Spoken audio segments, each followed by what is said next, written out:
Well, welcome back to Crowley House Flower Farm. This week I'm going to be planting a Annabelle Hydrangea in the side garden over here. We are going to be working through our whole Mother's Day plethora of things that we're putting together that are going to be shipped out the door. I think we have about 400 bouquets going out.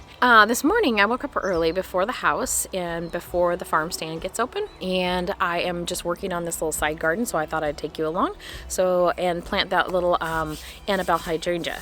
So the Annabelle Hydrangea, it's just the old-fashioned variety. I was kind of contemplating what to do on this side garden, and I wasn't sure kind of what to plant, and I know I put out some feelers to you guys of what you thought might be a good fit, and I've always wanted to put a hydrangea here. I only got one. I'm going to show you. So I only got one of these guys. And partly because when I went to the nursery, they had two of them, but one of them don't look very good.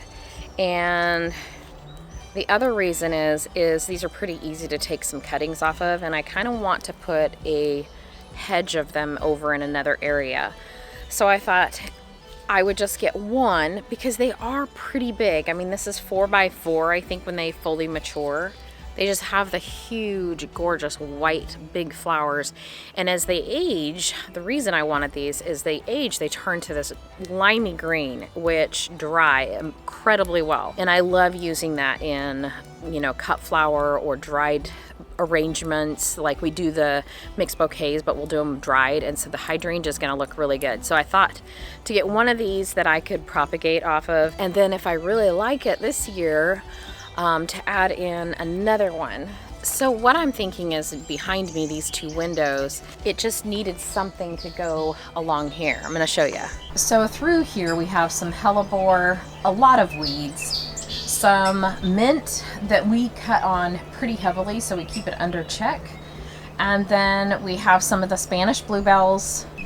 So there's some aster that was planted here before we came, and that's a deep purple flower. We moved some of that to another spot.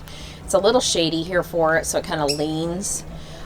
We have some beautiful mint, which is great in mixed bouquets. We cut heavy on this. We'll be cutting this week on it. And then we've got the Spanish bluebells, which are now fading a little bit.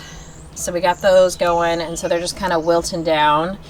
And then tucked in here, you can see we've got some beautiful hellebores. They make a great statement in winter, but kind of get lost in the summertime.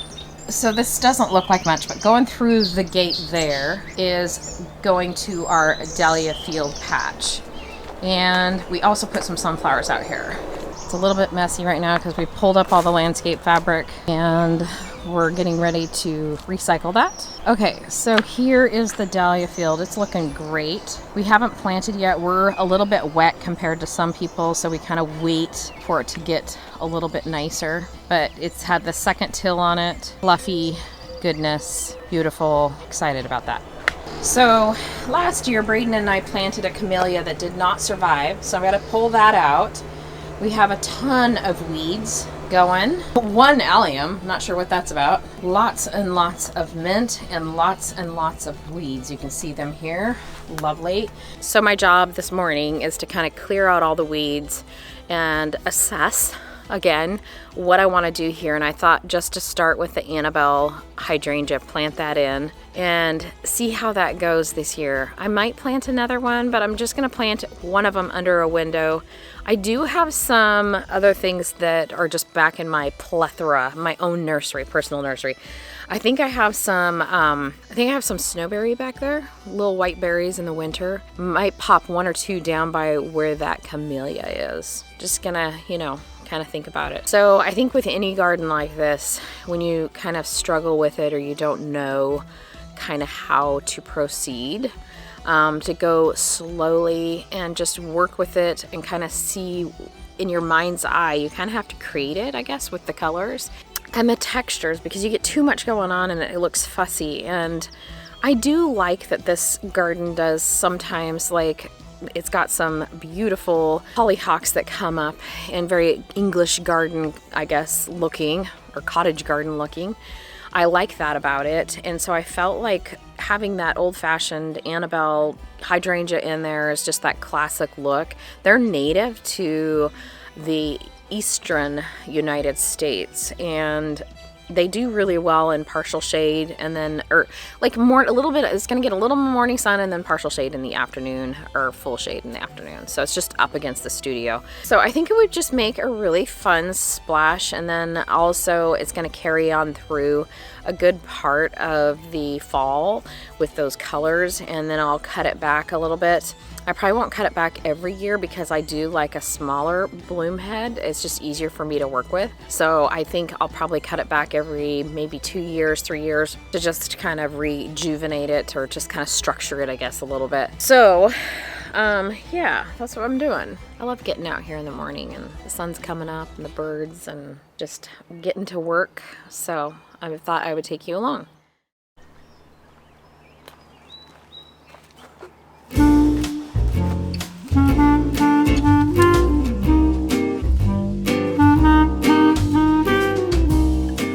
As I'm working in the garden today, I'm really thinking about Mother's Day. And I think when Mother's Day comes around, you have those moments where you just stop and reflect on the past years with your children. If you are a mother, you know what I'm talking about. So you go back and you think about, or for me at least, I think about when my children were born, what I was thinking, how I was feeling, little moments that their characteristics came out as they were babies, and then now you see them as they're teenagers and young adults. It's so fun just to kind of reminisce throughout the day, and it also kind of grounds you a little bit. You think about, when you become a mother, everything is, for the most part, beautiful process, and it's such a joy, and also very scary, and there's a lot of unknowns, and the moment of, how do I change a diaper? How do I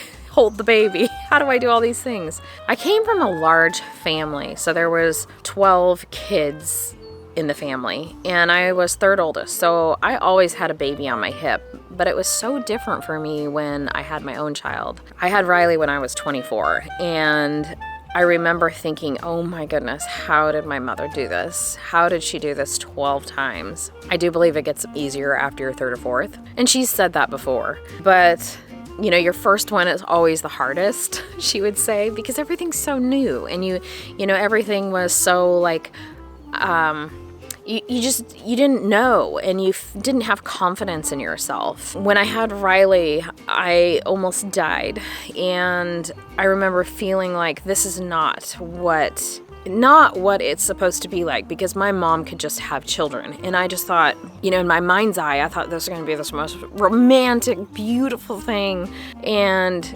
it was definitely not that. And so there were 6 years between my kids. I was extremely afraid to have another child. I had always dreamed of having 5 or 6 kids, and I wanted a big family just like my mom and dad's, and because the lifestyle was so beautiful. So anyways, I had Brayden 6 years later, and it was an absolutely beautiful, beautiful occasion. And I think I always say it's like a fairy book story, when you have a child like that, that's supposed to go as textbook, I guess. So anyways, I had Brayden at 30, and I loved being a mom.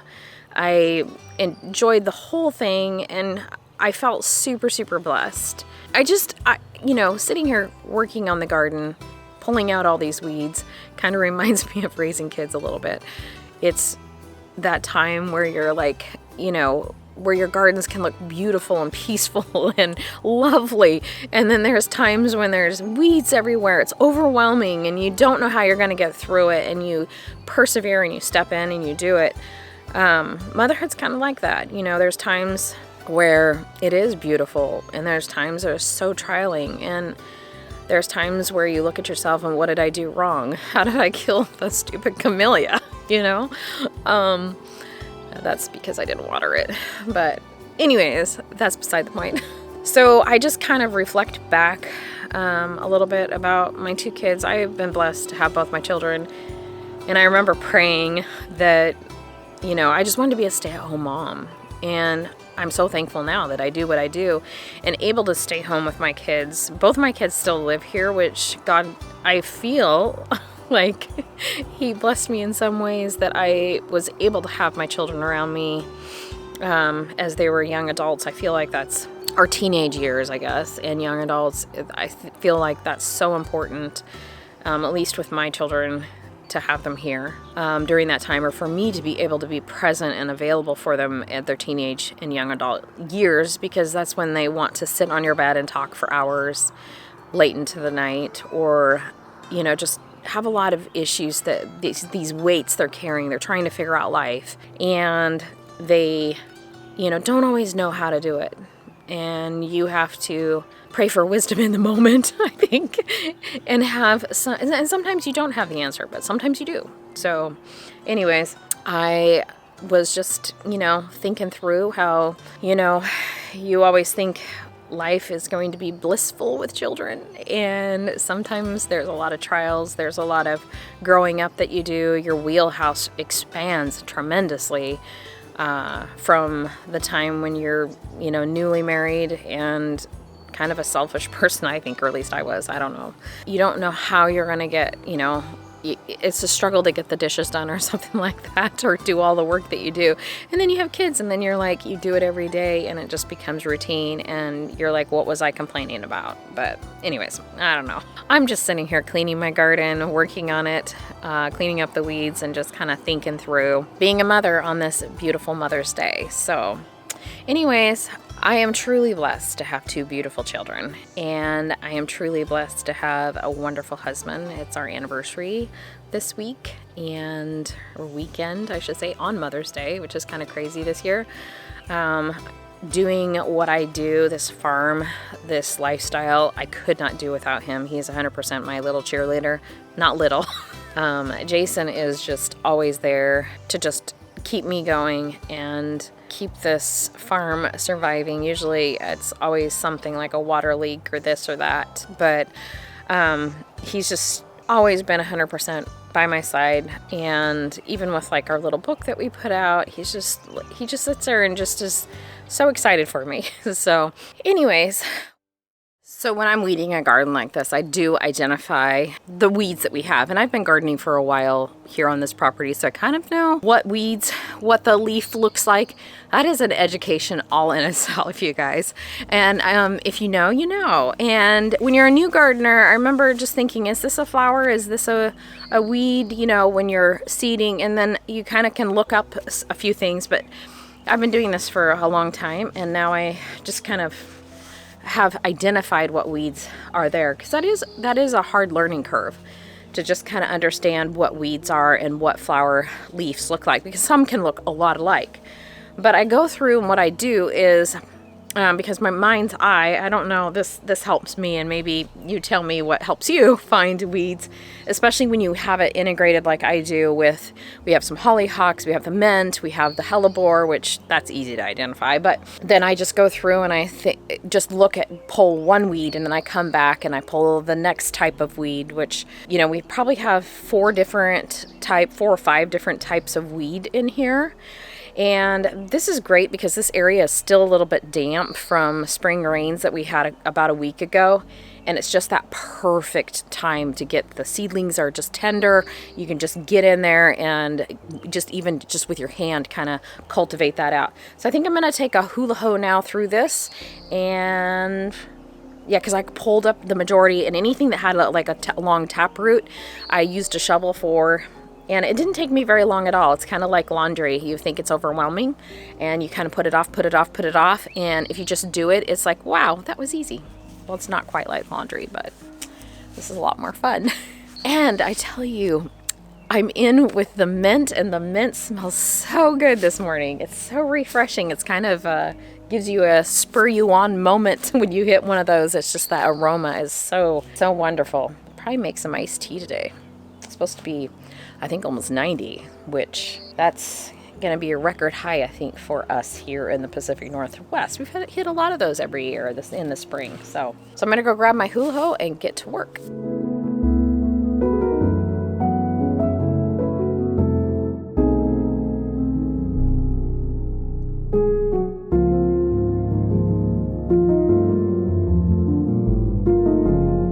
I heard the house waking up, so I stopped for a moment and made a fresh pot of coffee, which this is like my third cup. I generally wake up at 4:30 in the morning this time, or start working around 4:30 in the morning. You know, just cleaning up the house, doing any dishes that are left in the sink, sweeping the floor because we live in the country and it's like really filthy. Sweep through, dust the rugs, sweep the porches, make coffee, and make coffee. So I shouldn't drink this much. I'm trying to cut back, but today, this weekend, this Mother's Day weekend, I am spoiling myself with several cups of coffee. So back to gardening. It's looking pretty good. I'm gonna go get some compost, and I'm gonna get a little bit of, we have a mill down the road that does sawdust, or they create sawdust with the milling that they do for Oregon white oak flooring. And they also make the little grids for like heat vents and stuff. So they always drop loads of this little bark chip off, and I use it as a mulch around plants that I want to just keep the moisture level. So I'm going to use that around my new Annabelle Hydrangea and the snowberries that I'm going to pop in. I think I am going to do that. If I don't like it, I can move it later, right? I don't know. They should be fine. Let's check in with the girls really quick. We'll see what they've got going on today.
Ace is coming. They're on their way. We have the farm stand open. This week has been Mother's Day, so it's been really crazy.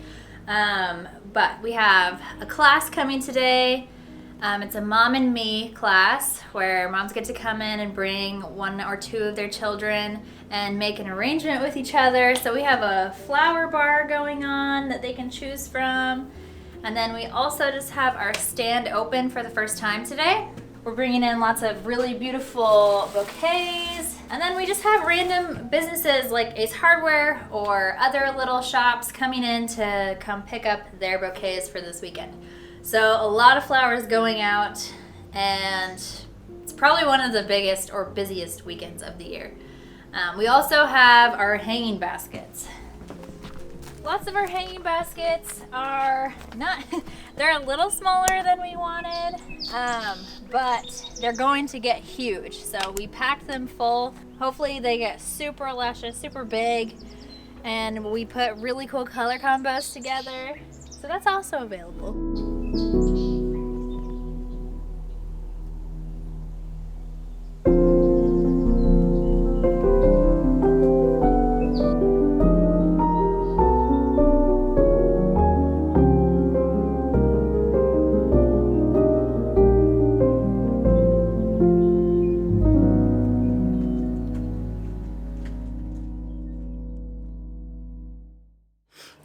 So I always keep like a nursery stock available to me.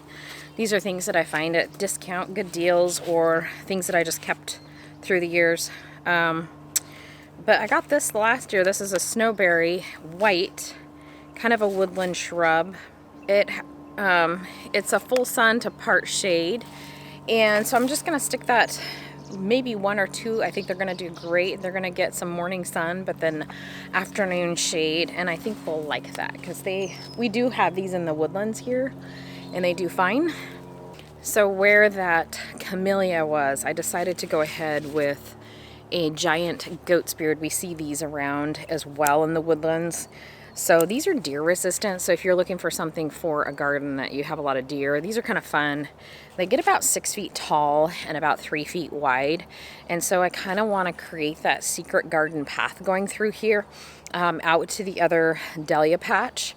And so it's just kind of mysterious and fun and, you know, just really fun to walk through. So I'm going to go ahead and put this one in. We've got several of these. The other one, the other area I'm going to plant them is a pond that we're working on. We haven't gotten it done. It's going to be maybe a year or so, but we're going to try and get part of it done this year. So yeah, this is a great one. I think it's going to be really pretty. I have whites. We're going with some whites. That's kind of fun. So growing up in a big family, my mother had to use the resources she had available to her, along with my father, because my mom was a stay-at-home mom, obviously, because that was her job to take care of us, and she did an amazing job. But I learned from her kind of how to do things with very little money. So a lot of my gardening you see is that I've propagated plants, I've started from seed, I've went and picked up something for free on Craigslist. All of these Spanish bluebells I got for free. Of course, people just want to get rid of them. And so I've just kind of built the garden that way. So I do occasionally go to the store and buy something very nice, like a tree or something like that. But things that I can start from seed, I just do. Or things that I can propagate, I will. And I look for the bargain racks at the end of the season when the nurseries are trying to unload things for 50% off or even more than that. And sometimes I'll come in and say, hey, you know, if I take this lot, you know, will you give me a discount? And they'll sometimes even do better than 50%. And I just nurse them along through the winter and I get them going and established. And then we find places for them. A lot of times I do have in mind something in my head where I want to place it, just like that goat's beard and the snowberry. I kind of have a vision for that. And it doesn't always work out that way. But I'm here to say that gardening on a dime, or in my case in pennies, then is very doable. And it's just you have to have a lot of muscle strength. You might not have the perfect garden. You might not have the gardener that comes in and takes care of it once a week for you, so you don't have to do anything but to enjoy it. But part of it is that hard work behind what you're doing is so rewarding, and it's a beautiful life, actually. So, but I'm so thankful I learned that from both my parents, my mother and my father, because I couldn't do what I do without having that knowledge of growing plants and being resourceful when it comes to gardening, because gardening can be so expensive. Okay, I'm just cleaning up the weeds, and I'm gonna go on to getting the compost down and the mulch I talked about.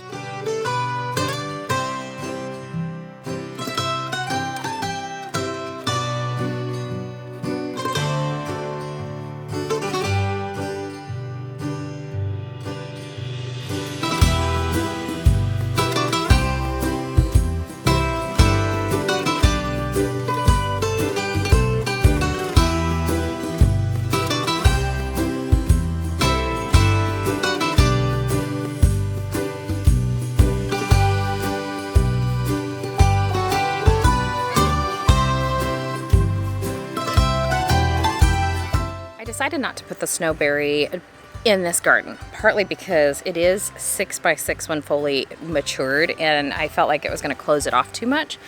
So I went shopping again here at the house, and this is a white peony, Duchess de Nemours. I'll spell that out, Duchess de Nemours, and it's an all white, so I'm kind of keeping with that white theme against the red of the beautiful the red of the studio, and I think that will look nice. So I might just pop in a couple of these. They're only, we planted them a couple years ago, and so I'm just gonna go ahead and pop that into the ground.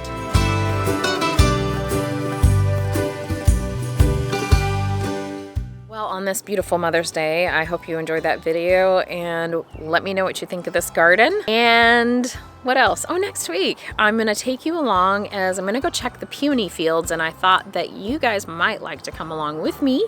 So I'm gonna take the camera and check the peonies together. But until next time, much success in all you do and grow, and we'll be seeing you shortly back here at Crowley House very soon. Bye-bye, and happy Mother's Day.